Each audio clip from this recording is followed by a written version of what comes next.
Hi, my name is Kari Bennett, and I'm with EDGE Interior Design. We go by EDGEiD, and we are located here in Salt Lake City, Utah. When I was fairly young, my parents gave me the opportunity to redo their living space for them. At the time, the Tuscan style was really in, so I remember we bought all the paint and all the different layers. It was kind of a layering process to do this paint, and there was like an orange paint.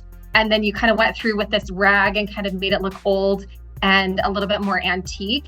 And I have to be honest, in my opinion, looking back at the time, it ended up very ugly. It was super, super ugly. But my parents just let me go with it. And they actually kept the room that way for several years before they painted over it. And I remember them saying, "Oh, we love it. We love it. We think it's so cool." And so maybe I was being more critical of myself at the time. But knowing that they let me do that at a fairly young age, I think I was about 15 or 16, really kind of gave me the confidence to say, like, my parents support me in this avenue. Our firm has been in place for about 10 years as a hospitality design firm. We mostly focus on hotels, restaurants, spas. We do a little bit of commercial and then kind of stay out of the residential arena. We've got a staff of about 10 people, including myself.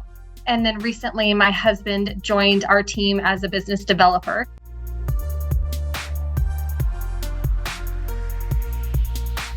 Hospitality to me really has a different set of clientele than you find residentially.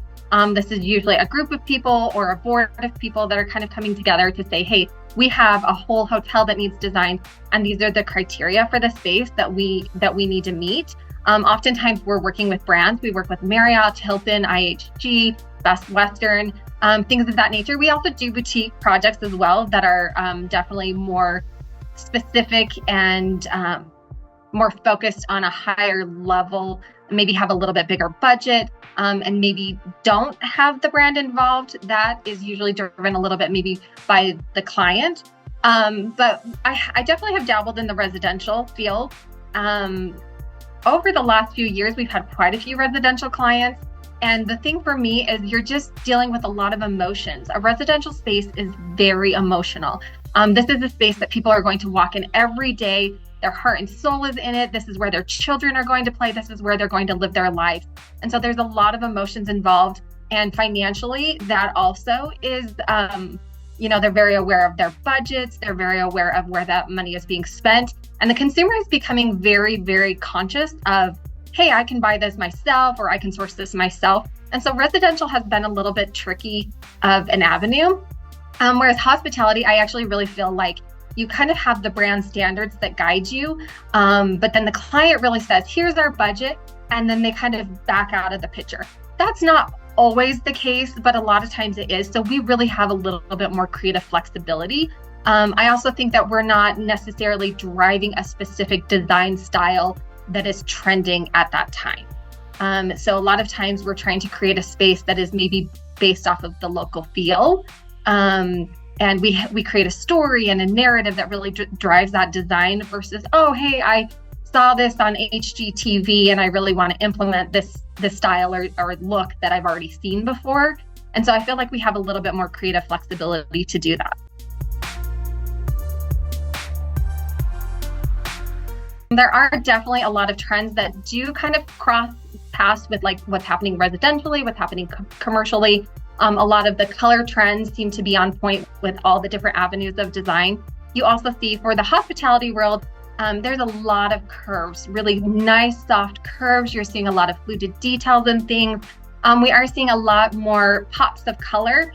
Again, I think that everyone was kind of stuck in that brown phase, and then we went to the beige phase.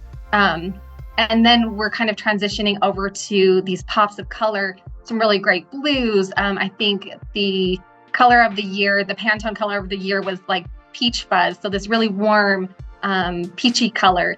And so you're seeing a lot more pops of color and then a lot of patterns coming out, lots of florals happening, florals on sofas are coming back, those kind of things, which I think are really fun. And like I said, you see those in every level of design, not just hospitality.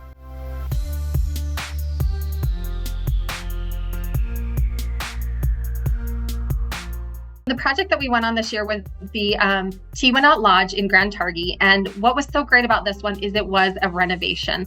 Renovations can be very, very tricky because oftentimes you're dealing with a very tight budget. And so when you go into the project, maybe there's existing items that need to stay. Maybe there's a wood finish or a flooring, or they want to keep the drapery because they think it's in good working condition. But then you're limited because of those parameters. And so I think to really come to the table with something that is award-winning and represents what we are as a firm is a really big honor, because it can be challenging to go in and kind of blend old with new. On this project, it was kind of a retro mid-century modern style that we were able to implement in the guest room. Some really fun, bold, poppy colors with some really fun textures and patterns. There's a flannel pattern on the wall with the wall vinyl, and it just looks really fun. And it's just a fresh style. So when you walk in the room, especially after you've seen it for years and years, looking at something that's old and maybe dated, and then coming around and going to the same place the next year and realizing there was a refresh on the space, I think it's so fun for people who have gone to that space year after year. On a personal level, I just started surfing behind a boat. This was something very out of my comfort zone. I didn't grow up very athletic. I actually hated being on a boat. I hated being in the water. When I was very young, my grandpa would tell us when we were going to the swimming pool, now don't get wet.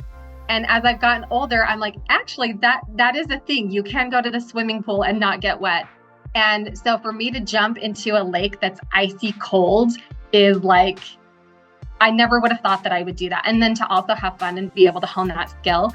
My son and I have a little challenge against each other as far as who can learn how to do a 360 on the back of the surf. So that's kind of fun to have a little challenge against him. And neither one of us have done it yet. On a business level, we are a firm full of women. And I think that for me, I really want to push others in the industry to be flexible with their team. I have seen such great results from initially when I was kind of dealing with HR issues. I was like, okay, everybody has to be the same. These are our hours. These are the times that you can leave. These are the PTO dates that we give. This is our structure.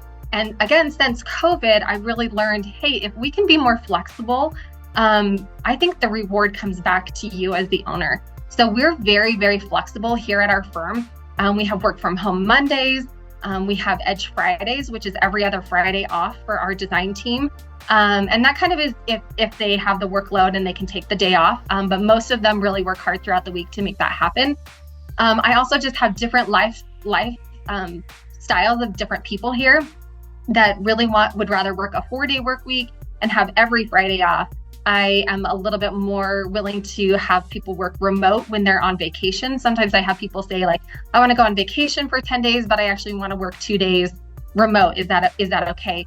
And in the past, I would have said no. But now I'm like, this is my team. I trust my team. I trust what they do.